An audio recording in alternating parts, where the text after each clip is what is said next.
Co roku, gdy zbliża się chiński Nowy Rok, Chińczycy wpadają w stan swoistej schizofrenii. Z jednej strony to najważniejsze święto, to czas rodzinnego spotkania.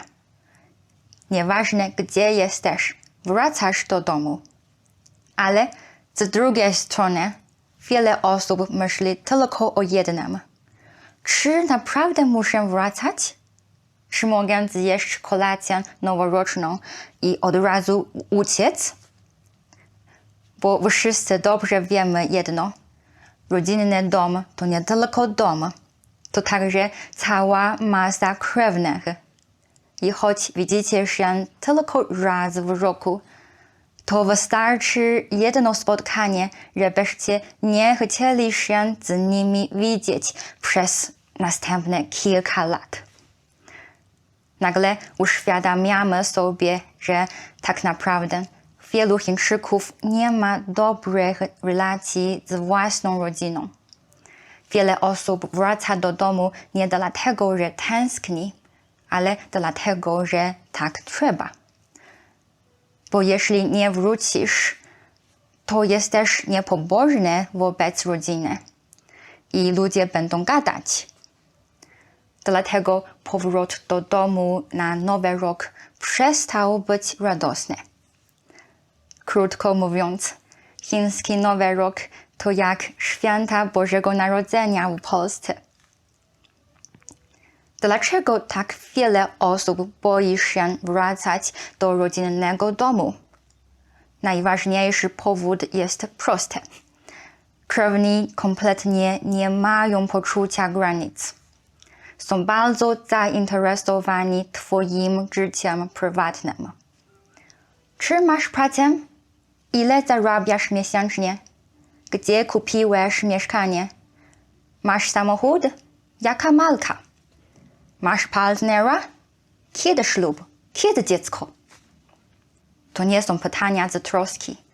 To jest przesłuchanie, a potem ocenianie. Porównują, zazdroszczą i nastawiają ludzi przeciwko sobie. Powszechne są komentarze w stylu: ona zarabia strasznie dużo.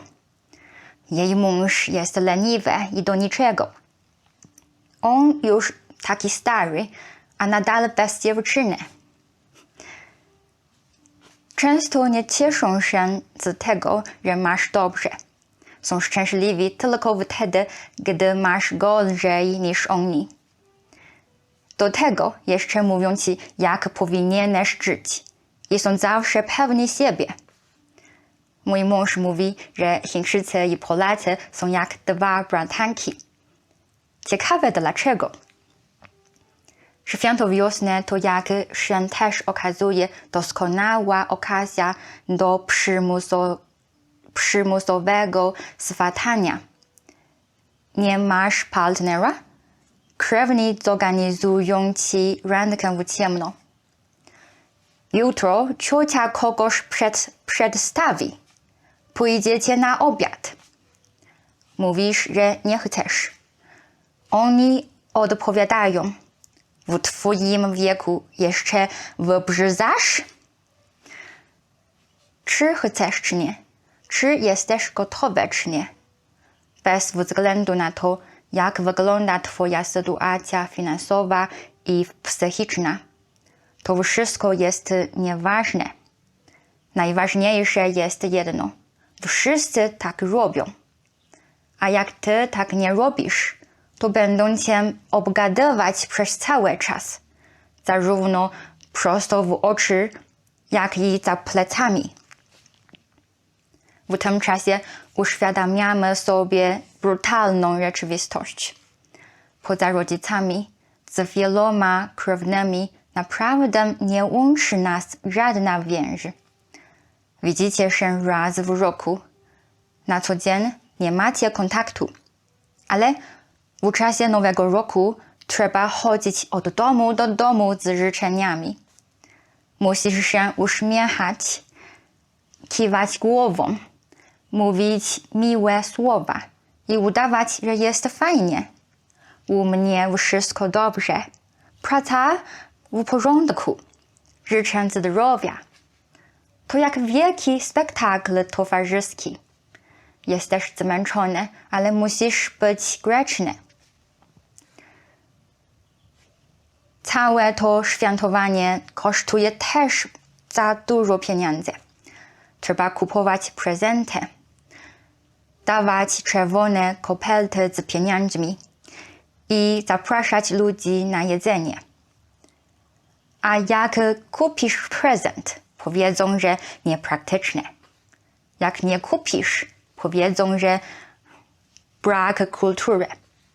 Dasz pieniądze, powiedzą, że za mało.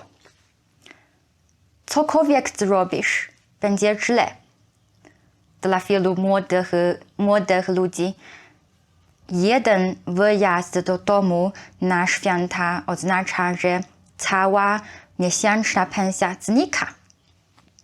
A co gorsza, jeśli przestajesz robić rzeczy jak inni, tylko dlatego, że tradycja tego wymaga, atmosfera w domu od razu się psuje. Za każdym razem, gdy wracam do domu, mój tata mówi: przyjechałaś i nie odwiedziłaś babci? Jak to wygląda? Jak możesz iść bez prezentu? Dlaczego kupiłaś jej coś tak taniego? Do czego jej to? Trudno się bronić. Ale bo jeśli się sprzeciwisz, od razu jesteś nieposłuszna i niewdzięczna. Takie sytuacje łatwo kończą się kłótnią. Zawsze mnie to dziwi w pracy.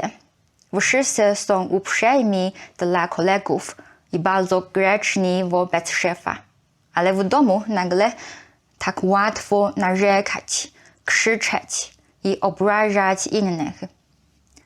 Nawet jeśli jesteś dorosły, w rodzinnym domu nadal traktują cię jak dziecko. Na koniec opowiem wam coś ciekawego z mojej rodziny. Gdy mój dziadek jeszcze żył, co roku w czasie Nowego Roku organizowało się rodzinne zebranie. Bez wymówek. Wszyscy musieli być obecni.